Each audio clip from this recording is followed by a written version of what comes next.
Bom, minha gente, vamos conversar agora com o Lucas Barroso, que é professor pós-graduado em Direito Aplicado no Futebol.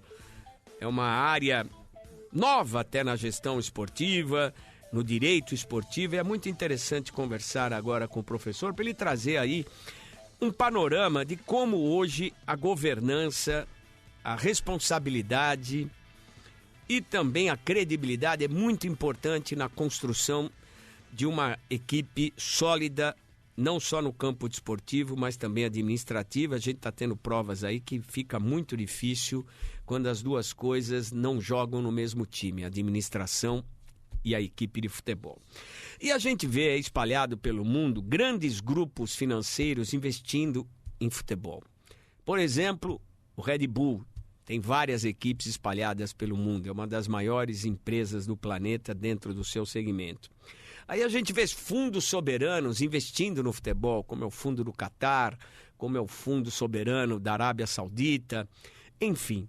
E a gente vê também vários empresários que colocam dinheiro no futebol, que são proprietários de várias equipes. Enfim, o futebol deixou de ser uma brincadeira há muito tempo e agora a brincadeira ficou mais séria ainda com a entrada desses grandes grupos das mais variadas origens entrando no mundo do futebol. E o professor Lucas Barroso vai explicar para a gente, por exemplo, o que um grupo do tamanho do City, do Manchester City, como ele fez a escolha do Bahia. Num universo tão grande do futebol brasileiro, com tantas opções, quais foram, professor, boa tarde, bem-vindo, os fatores que fizeram um grupo do tamanho do City, Manchester City, outras equipes espalhadas pelo mundo, acho que o Manchester City é a grande referência hoje do grupo City de investimentos no futebol. O que fez um grupo desse tamanho escolher o Bahia, que é uma equipe muito grande também no futebol brasileiro, mas com certeza ela concorreu com outras equipes na hora da proposta ser colocada na mesa, nas escolhas serem colocadas na mesa. Boa tarde, professor, muito bem-vindo, obrigado. Boa tarde, Fernando. Prazer muito grande estar aqui no Mundo Esporte, na Rádio Bandeirantes, que é uma referência há muito tempo na rádio brasileira. Obrigado. Também quando se trata de esporte, né? Então é um prazer muito grande estar aqui ao vivo e poder falar com você. Como você disse muito bem, Fernando, hoje o futebol, já há algum tempo, né, cada vez mais vem se distanciando daquele formato de ser apenas um lazer, de ser apenas uma diversão, e deve ser tratado sim como um negócio. Então, a indústria do futebol, a indústria do esporte, ela tem evoluído cada vez mais. Então, como você falou muito bem também, a gente tem vários clubes hoje que vem investindo nessa governança, nesse planejamento estratégico a médio e longo prazo. Porque, já respondendo a sua pergunta, especificamente sobre o Bahia, o nível, o grau de valores, de patrocínio, de parcerias esportivas vem mudando consideravelmente. Então, há pouco tempo, a gente tinha um formato em que o patrocinador, o parceiro comercial de um clube, ele dava um cheque e queria a marca dele naquela camisa do clube, queria a marca dele na placa de publicidade do estádio, mas hoje isso mudou completamente. Hoje a gente nem usa mais cheque, né? Muita gente está ouvindo aqui, a gente provavelmente nunca nem usou um cheque. Mas hoje o parceiro, o patrocinador, ou mesmo o grupo que vai comprar aquele clube, ele quer algo que valorize a sua marca também. Ele não quer simplesmente expor a sua marca na camisa de um clube. Então, por isso, a gestão esportiva vem se desenvolvendo. Porque o clube não quer, uma marca não quer que o seu logo, sua marca esteja atrelado a um clube que vive nas páginas policiais, a um clube que toda eleição vai parar na justiça. Não. Uma marca quer que sua marca esteja ligada a um clube que investe em sustentabilidade, a um clube que tenha uma gestão séria. Então, esse, sem dúvida, foi um dos diferenciais para que o Grupo City adquirisse o Bahia aqui no Brasil. Então, como você falou, com certeza eles analisaram vários outros grupos, várias outras possibilidades, mas o Bahia, até então, também enfrentou um processo aí de penúria, como foi conversado agora há pouco com o Marcelo Cabo sobre o Santa Cruz. O Bahia passou nas divisões inferiores, sem dinheiro, e o Bahia se reestruturou mesmo sem ter recursos novos. Então o Bahia arrumou a casa, passou um aperto, E ele, a partir de 2018, 2019, começou a colher os frutos disso.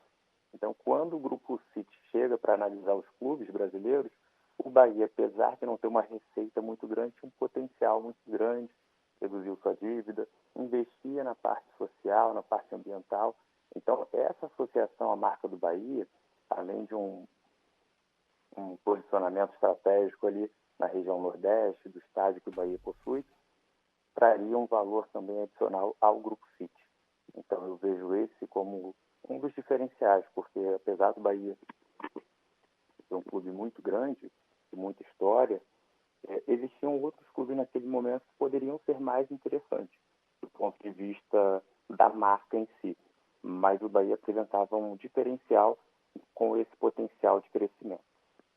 Pois é, a gente está falando de um grupo mundial, professor, um grupo que está aí na frente de várias competições, um grupo que traz aí por trás dele um país, né, o Catar, que se eu não me engano é o Catar ou a Arábia Saudita, me perdoe se eu estou cometendo algum equívoco, e traz aí uma responsabilidade muito grande, porque vem, queira ou não queira, um país, né, por trás, né? Isso é muito relevante. Hoje o futebol brasileiro, as equipes apresentam essa mesma possibilidade que o Bahia apresentou, porque a gente vê a construção aí de muitas SAFs, a constituição de muitas SAFs por causa de desespero financeiro, para não fechar a porta, teoricamente. E o Bahia não estava nessa situação. O futebol brasileiro tem equipes que ainda oferecem esse mesmo tipo de oportunidade que o Bahia acabou oferecendo e por isso conquistou aí a confiança e investimento do Grupo City? Sem dúvida, Fernando. Eu tive a oportunidade de participar das discussões de projetos de lei que levaram à criação da lei da SAF, né? E apesar de ser um defensor do clube empresa, um defensor das SAFs, eu sempre bato na tecla de que só mudar o CNPJ, só mudar o formato de organização daquele clube não garante uma boa gestão. O que vai garantir a evolução daquele clube é a gestão, independentemente do formato que ele tenha. Então, seja uma associação, a gente tem vários exemplos de associações que têm boas gestões, tem vários exemplos no Brasil de clube empresa que não deram certo porque não tiveram uma boa gestão. Então, quando surgiu a lei da SAF, eu classifico que são 3 ondas, né? A primeira onda dos clubes super endividados, a gente teve ali Botafogo, Cruzeiro e Vasco, que não tinham muita opção a não ser aderir a essa modalidade para conseguir pagar a sua dívida com um prazo maior, conseguir respirar. Então, a gente teve essa primeira onda de clubes super endividados e a segunda foram os clubes que não tinham uma dívida grande, mas também não conseguiriam aumentar sua receita no formato de associação. Então, esses clubes optaram por criar uma SAF, mas sem aquele desespero, sem a faca no pescoço, né? Então, esses clubes montaram ali um modelo de negócios para que fosse mais atrativo. Num terceiro momento, a gente vai começar a observar daqui para frente, a gente vai poder ver clubes mais estruturados, que já têm uma receita boa, mas que podem criar SAFs específicas, por exemplo, para a construção de um estádio, para a construção para algum projeto específico. E não ceder o controle total daquela SAF, como foi necessário para os clubes mais endividados. Então, hoje, como foi falado aí ao longo do programa de hoje, no Brasil a gente tem diversos clubes que são estruturados como SAF e já têm uma boa estrutura, e diversos clubes que, mesmo no formato de associação, também têm uma boa gestão. Então, poderiam constituir SAFs e serem potencialmente comprados ou firmarem parcerias com grupos investidores. O Bahia ocupa que posição na hierarquia do Grupo City? Quantos times o Grupo City tem embaixo do seu guarda-chuva? O número de times agora eu não tenho de cabeça, mas eu acho que passa de 10. São 11 ou 12, se eu não me engano. Isso, exatamente. E o Bahia, quando foi adquirido, o Ferran Soriano, que é o CEO do Grupo City, foi responsável pelo projeto esportivo do Barcelona, um dos projetos esportivos de maior sucesso. Ele falou que o Bahia estava sendo adquirido para ser o segundo maior clube do grupo. Então, seria atrás apenas do Manchester City. É uma previsão ambiciosa, né, professor? O senhor vê essa possibilidade? Em quanto tempo isso deve acontecer? Se existe a possibilidade ou não? Sim, o Grupo City vem investindo cada vez mais no Bahia. O Bahia fez agora a maior venda da história do futebol nordestino, ano a ano. Vem quebrando o recorde de maior compra, maior venda do futebol nordestino, exatamente por esse aporte do Grupo City. Teve até uma entrevista do John Textor, que era o proprietário da SAF do Botafogo, que viralizou, que ele falou, cara, a gente tem que criar o fair play financeiro, porque senão o Bahia daqui a uns anos vai ganhar tudo. Ele falou. Então, existe sim essa preocupação não, essa perspectiva do Bahia evoluir dentro do futebol brasileiro e dentro também do modelo do Grupo City de negócio. E um outro exemplo que a gente tem também, saindo um pouco do Bahia, mas que você falou quando a gente começou a nossa conversa, é do Grupo Red Bull. O Grupo Red Bull tem diversos clubes espalhados ao redor do mundo, jogando Champions League, a Liga da CONCACAF, e no Brasil também tem um clube. A Red Bull é uma empresa de energético, mas se você entrar no site dela, você não consegue comprar uma lata de energético, porque eles investem na experiência. Então, a proposta deles, o projeto deles, não é simplesmente associar a marca da Red Bull a um clube de futebol. Então, por isso, eles compram o clube de futebol e proporcionam toda essa experiência para o torcedor, para o associado. Então, existem vários e vários modelos de negócio que podem ser aplicados ao futebol brasileiro. Pois é, como o senhor está dizendo, fazendo essa referência ao Red Bull Bragantino, no caso aqui no Brasil, e tem o Red Bull Salzburg, tem o Red Bull nos Estados Unidos também, enfim. O Grupo City, né, por trás, o que tem por trás do Fundo Soberano, se eu não me engano, né, professor? Me corrija se eu estiver errado, por favor. E é o tipo de investimento que visa mais. Acho que ele não visa tanto lucro como o Red Bull, que visa mais, como o senhor disse, uma associação, de experiências. Mas qual o interesse do Grupo City? É lucro ou a afirmação e a conquista de espaço do país que detém um fundo? A gente tem uma discussão muito, muito grande no esporte quanto à entrada desses estados soberanos e até mesmo de pessoas controversas. Então, a Premier League hoje, ela tem um comitê que analisa, por exemplo, se uma empresa pode comprar clubes. Então, mesmo que tenha o dinheiro, aquela pessoa passa por um crivo de um comitê para analisar se aquilo vai trazer um prejuízo à imagem da Premier League. Perfeito. E existe essa preocupação por quê? Porque o esporte, como a gente sabe, ele é uma ferramenta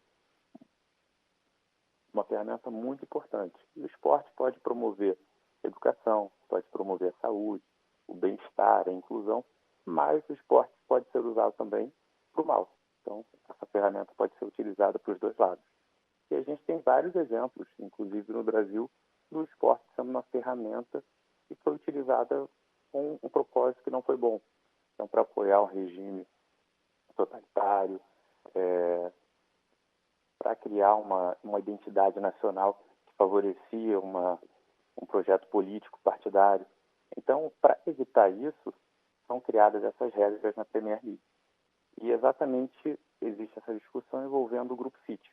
É um Estado que é reconhecido por ser totalitário, ter práticas preconceituosas, e existe essa discussão se esse Estado se aproveita do futebol, se aproveita do esporte para limpar a sua imagem perante a sociedade. Então, essa é uma das preocupações que envolve a compra do Bahia pelo Grupo City e a atuação do Grupo City como um todo. Hoje, uma sigla é fundamental nas empresas e parece que ela também começa a fazer parte do mundo do futebol quando entram esses grandes players mundiais no jogo. ESG, ambiental, social e governança. O esporte brasileiro, os clubes de futebol no Brasil, eles oferecem e preenchem essas questões da ESG, professor?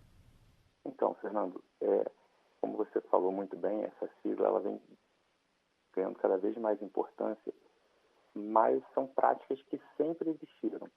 Então, eu vou te dar um exemplo prático. Eu trabalhava na Confederação Brasileira de Voleibol, a CBV. E quando a gente levantou essa pauta da gestão ESG, a gente falou, olha, vamos chamar todo mundo aqui e ver o que a gente já faz. E quando a gente foi ver, a CBV já fazia muita coisa relacionada ao ESG que a gente nem sabia. Então, nosso trabalho foi condensar tudo ali e planejar novas iniciativas. Então, se a gente pegar, por exemplo, a resposta histórica do Vasco da Gama, quando o clube se recusou a excluir atletas negros da sua equipe, isso ali já seria um golaço do ponto de vista do ESG. E a gente tem várias lutas do futebol brasileiro ao longo dos anos, mas essa estruturação, essa pauta ESG, ela realmente é mais recente. Então, hoje, se a gente entrar no site do Botafogo, SAF, Curitiba, Atlético Mineiro, Flamengo, todos esses clubes e muitos outros vão ter lá uma aba no site de ESG, um relatório de sustentabilidade. E essa prática deixou já de ser um diferencial, um clube que tenha isso, e se tornou essencial. E como a gente falou no início da nossa conversa, é cada vez mais importante que os clubes invistam na gestão, invistam na sustentabilidade do clube, para garantir que a sociedade tenha uma boa imagem, veja aquele clube com uma boa imagem, e isso, além de reduzir riscos de imagem, riscos reputacionais, vai também proporcionar uma maior atratividade para parceiros comerciais. Então, no Brasil, a gente já tem hoje clubes que são referências a nível mundial na pauta ESG, claro, com muita coisa a evoluir ainda, mas eu acredito que a gente vem evoluindo. Eu acho que é importante para quem está em casa entender um pouco melhor do que se trata essa sigla ESG. Por exemplo, governança, a gente pode incluir práticas de gestão, transparência, ética em negócios, combate à corrupção, composição de conselho de administração, responsabilidade. Os clubes brasileiros, eles entregam esse lógico que o senhor não pode responder por todos, mas a percepção para o mercado, para quem quer entrar nesse mercado do futebol brasileiro, essa é a grande pedra no sapato, práticas de gestão, transparência e ética, professor? Sim, sem dúvidas, essa é a pedra no sapato do futebol brasileiro. Eu acredito que a gente vem evoluindo, mas a gente, comparando com os principais mercados, né, tem muita coisa a melhorar. Então, um exemplo que eu sempre dou é que nos 10 principais campeonatos do mundo, a gente tem ligas, que é quando os clubes se juntam para organizar o campeonato. E no Brasil, não. No Brasil, a gente segue tendo a confederação, que é a CBF, sendo responsável por organizar o campeonato e, consequentemente, também é responsável pelo lucro, pelo ativo do campeonato brasileiro. Então, a gente não tem fair play financeiro, a gente não tem muita coisa ainda. E, infelizmente, a gente esbarra nisso pela divisão, pelo conflito de interesse entre os clubes. Porque quando a gente compara com uma Premier League ou com o sistema de franquias que existe nos Estados Unidos, existem regras para equilibrar as competições. E aqui, infelizmente, por essa falta de maturidade institucional, a gente vê cada clube brigando exclusivamente pelos seus interesses. Mas quando você fortalece demais um clube em detrimento de outros, você acaba gerando um desequilíbrio técnico e enfraquecendo a competição. Então, aquele clube que hoje está ganhando muito mais, ele vai jogar numa liga mais fraca, numa competição mais fraca, e isso vai impactar no valor de mercado. Ele vai ganhar menos também no futuro, né? Exatamente. Então, um jogador de Premier League tem um valor consideravelmente maior porque é uma liga equilibrada. Não necessariamente a melhor do mundo, mas a mais equilibrada. Então, quando você tem uma competição nivelada por baixo, você perde valor também de mercado, perde valor dos direitos de transmissão, mas, infelizmente, por essa falta de maturidade institucional, essa falta de ver o futebol como um negócio, os clubes caminham muito separadamente, e não em blocos, em ligas, como a gente vê em outros países. É difícil a gente entender porque o mundo do futebol, principalmente a Primeira Liga aqui no Brasil, é tão refratária a esse tipo de controle. Combate à corrupção, ética nos negócios, é a principal marca hoje negativa no momento que você tenta atrair um player internacional, um investidor para pôr o pé num clube de futebol aqui no Brasil? Sim, a gente tem principal exemplo que a gente poderia dar seria a CBF, infelizmente. É a principal entidade do futebol brasileiro e vive tendo problemas em questão de política, é o presidente que não consegue cumprir o mandato, como é na FIFA também, a nível internacional. Sim. E em muitos clubes a gente observa isso também. Então, quando a gente fala da associação, que não é um impeditivo de um clube que é uma organização, uma associação seja bem organizada e tenha uma boa gestão, mas é na cabeça de um investidor americano, árabe, qualquer que seja a origem dele, é muito difícil uma pessoa, uma empresa fazer um aporte num clube que é gerido por um dirigente e daqui a 3 anos vai sair e pode deixar toda a dívida para a próxima gestão. Então, e isso é uma prática que sempre aconteceu no futebol brasileiro. Então, um dirigente, ao invés de pagar as contas, muitas vezes ele preferia contratar um jogador de um medalhão para agradar a torcida e conseguir uma reeleição. Então, a gente vê um acúmulo de dívidas muito grande a nível nacional, né, dos clubes brasileiros, e muito disso é devido a uma gestão que não foi adequada ao longo dos anos. O senhor diria que existem aí muitos investidores querendo entrar no futebol brasileiro, mas a gente não consegue oferecer as condições necessárias para que esses players entrem no negócio futebol do Brasil, ou a gente não tem essa fartura toda de oportunidades? Não, nós temos sim um nível de oportunidade muito grande, tanto é que ao longo da nossa conversa a gente já trouxe alguns casos. Hoje a gente tem diversos exemplos de SAFs no Brasil que são controladas por grupos estrangeiros, mas além desse número de investidores, além desse número de oportunidades, é muito importante que esse negócio, que cada projeto desse seja muito bem estruturado, porque não adianta nada você constituir uma SAF e vender para um grupo que tem 50 clubes se você não garantir que esse grupo, que essa empresa vai gerir bem o clube que está sendo vendido. Em muitos casos é uma organização centenária que tem toda uma importância social, toda uma importância para o país como um todo. Então é muito importante que haja esse cuidado, que haja essa diligência quando surgem essas oportunidades.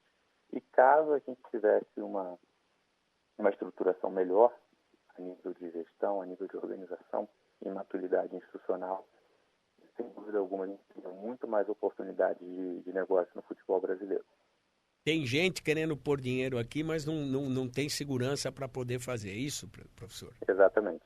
Falta segurança jurídica, que melhorou muito com a lei das SAFs. Antes a gente ficava muito no limbo. Então, depois da pandemia, com a lei das SAFs, isso evoluiu muito, mas ainda falta um caminho a ser construído de integridade para proporcionar o desenvolvimento do futebol brasileiro. O futebol brasileiro está ficando maior que os clubes. Quando eu digo isso, eu me refiro a que essa estrutura que nós temos hoje de gestão, de administração, ela já foi engolida pela dimensão que os valores, pela competitividade, pela perspectiva que o futebol oferece. E quanto tempo a gente resiste com essa resiliência de mudança? Como a gente conversou, né? O futebol brasileiro, o esporte brasileiro, ele é estruturado de uma forma um pouco diferente. A gente tem as confederações, as federações e os clubes são filiados a essas federações. É como se fosse uma pirâmide. E em formato de pirâmide, os clubes estão na parte de baixo, né? Vamos dizer assim. E além disso, ao longo dos anos, os jogadores vêm tendo cada vez mais importância. Então, se a gente pegar uns jogadores de ponta, Cristiano Ronaldo, Messi, Cristiano Ronaldo provavelmente, eu não tenho esse número, mas provavelmente tem mais seguidores, tem mais influência do que o próprio clube que ele joga hoje, o Al Nassr. Então, existe uma tendência de que cada vez mais os jogadores ganhem força nesse mercado. Então, por isso é muito importante que os clubes acompanhem esse movimento, que os clubes não sejam levados só ali pela marca centenária, porque a gente já cansou de ouvir essa história, né? De que, poxa, o clube está aqui há mais de 100 anos, sempre teve problemas, mas todo mundo passa, mas o clube fica. É verdade. Estamos chegando no limite, é isso, professor? Exatamente. Então, em muitos casos, a gente chegou no limite, outros a gente até ultrapassou o limite, e clubes centenários com potencial enorme financeiro e técnico ficaram para trás, estão sem divisão para jogar, estão na divisão na Série D, como a gente falou do Santa Cruz agora há pouco também, que acabou de subir para a Série C. Então, é cada vez mais importante que os clubes evoluam seu nível de gestão e atuem de uma forma estratégica em conjunto, para que não fiquem dependentes das confederações e das federações. A gente teve até um exemplo muito, muito interessante, Fernando, não no aspecto positivo, infelizmente, mas que na pandemia, logo no início da pandemia, a CBF queria dar um auxílio aos clubes da Série C e também alguns clubes regionais. Mas os clubes não conseguiam se organizar para chegar na CBF e falar, olha, nós somos tantos clubes e a gente quer tal valor. Os clubes não conseguiram se organizar para isso. Então, infelizmente, falta esse diálogo, falta essa estruturação como negócio para que os clubes consigam evoluir conjuntamente. Pois é, professor. Nós estamos conversando com o Lucas Barroso, professor, pós-graduado em Direito Aplicado no Futebol. Sem sombra de dúvida, as regras hoje elas estão se sobrepondo à tradição, né? A necessidade de organização, de você poder projetar algo melhor do que a gente tem hoje em dia, está passando muito por essa situação das SAFs. E agora a gente vai ter, professor, me corrija se eu cometer algum equívoco na minha explanação aqui, porque é o seguinte: a nova ordem tributária que vai entrar em prática no Brasil a partir do ano que vem, ela acaba, um dos capítulos, ela diz respeito à relação dentro do futebol. Ela vai acabar com a sociedade, vai acabar com a isenção, ou pelo menos não vai ter esse mesmo valor de cobrança de impostos, ou até mesmo isenção, na maioria dos casos, no que diz respeito à associação desportiva sem fins lucrativos. Eu não gosto nunca da intervenção e controle estatal nisso, porque eu acho que é um negócio privado e o governo normalmente tem uma visão, às vezes, turva da realidade, né? Existe aí inúmeras pessoas que participam dessas discussões ou têm poder nessas discussões e não estão diretamente ligadas à realidade e aos problemas que se apresentam. E essa nova regulação tributária, ela vai favorecer, teoricamente, quem se transformar em SAF, porque a SAF vai passar a pagar menos imposto do que as associações desportivas sem fins lucrativos. Foi uma via indireta do governo de dar um basta nessa situação, falar assim, ó, vamos organizar, já que vocês não se organizam, eu de uma maneira indireta, através da tributação, vou sugerir que vocês façam isso, porque não há uma obrigação de você sair do regime de associação desportiva sem fins lucrativos e partir para a SAF. Só que a SAF, num primeiro momento, vai pagar 5% de imposto, que é o que paga hoje as associações, que pagam as associações sem fins lucrativos, e elas vão passar a pagar uma tributação maior. Esse caminho está definido? É isso que vai acontecer, professor? Então, Fernando, esse caminho eu diria que não está definido ainda, tá? A gente tem várias discussões relacionadas ao impacto tributário. Existe uma discussão se isso seria constitucional ou não, porque, como você disse muito bem, são organizações privadas, apesar de não terem fins lucrativos, e existe uma preocupação muito grande quanto a isso, porque a Constituição brasileira, ela prevê a autonomia e funcionamento das entidades esportivas. Então, isso é bom, sem dúvida alguma, pelo que a gente conversou já sobre o esporte ser uma ferramenta que pode ser utilizada para o bem como para o mal. Mas também, infelizmente, essa autonomia que é garantida às entidades esportivas, ela é utilizada para perpetuar esse sistema que a gente tem, que os clubes são dependentes das federações, das confederações, e vão reproduzindo aquelas práticas que sempre existiram, de não pagar as dívidas, não pagar os salários em dia. Então, e o esporte, os clubes de futebol, as associações, assim como outras associações, né, isso não é só para o esporte, eles têm isenção de impostos. Então, se a gente pegar hoje o Flamengo, que tem a maior arrecadação do Brasil, que passa de R$1 bilhão por ano, o Flamengo não paga imposto. Nada? Não paga imposto. Tem isenção de imposto, porque isso é previsto na Constituição. Não só para o Flamengo, mas qualquer outra associação civil sem fins lucrativos. Eu vou montar um time, professor, me perdoe, porque eu não pago imposto eu não pago imposto e não pago os tributos que eu arrecado. E você não tem contrapartidas, então assim, definidas claramente, né? Então se a gente for na padaria, se eu for aqui na padaria tomar um café, um pão na chapa, a padaria vai pagar não sei quantos impostos, qualquer serviço a gente tem imposto.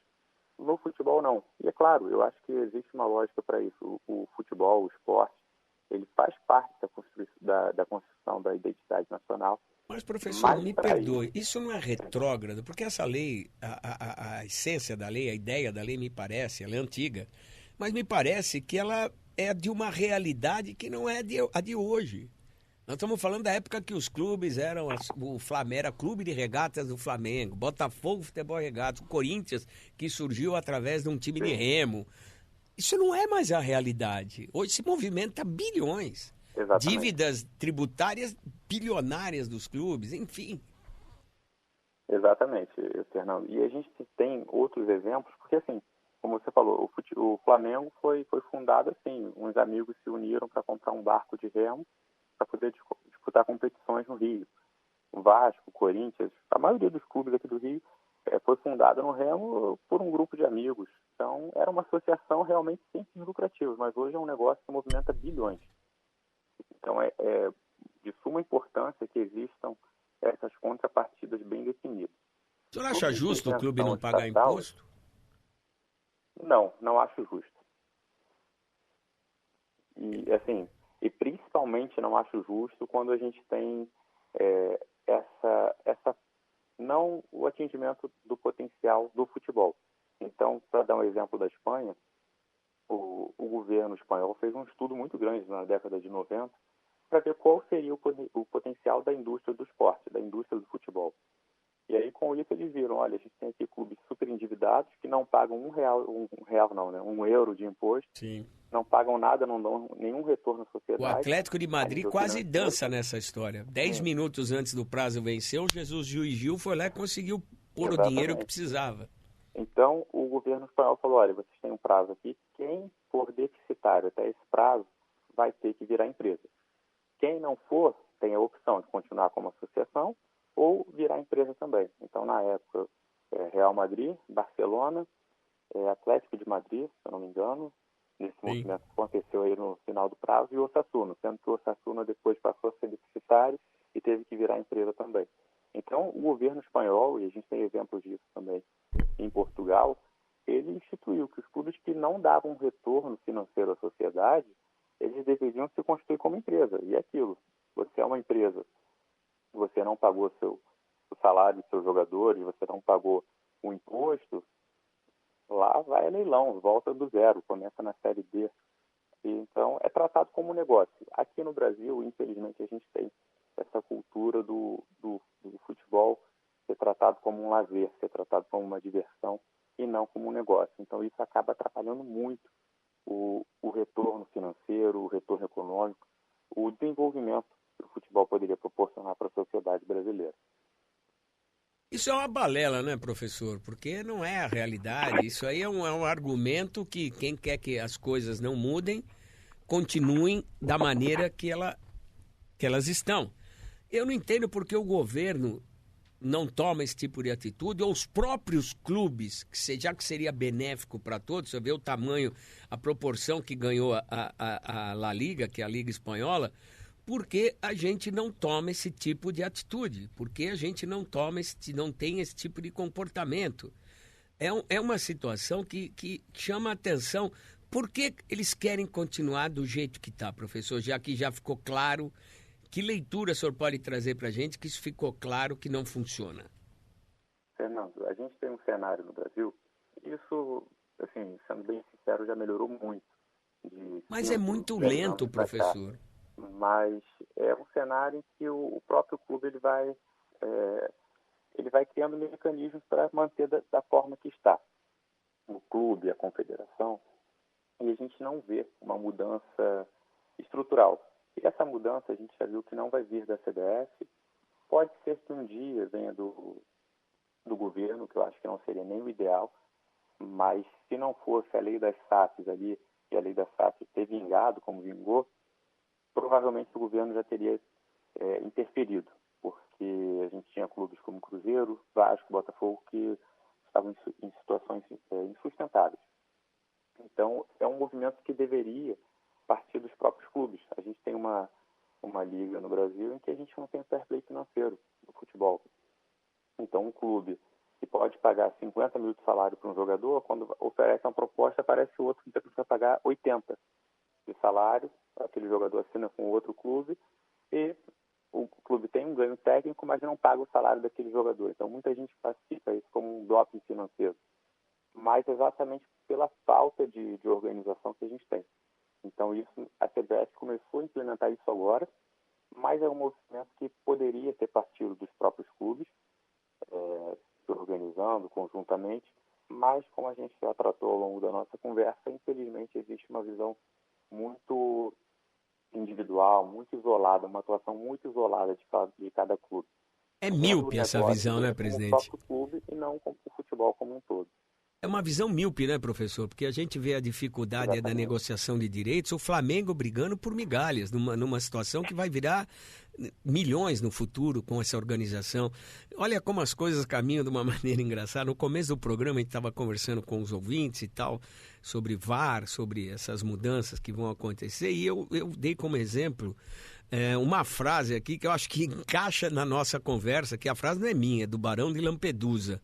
Se queremos que tudo continue como está, é preciso que mude tudo. A gente tem uma pseudo-mudança geral e a percepção que dá é para continuar tudo da maneira que está, né, o professor?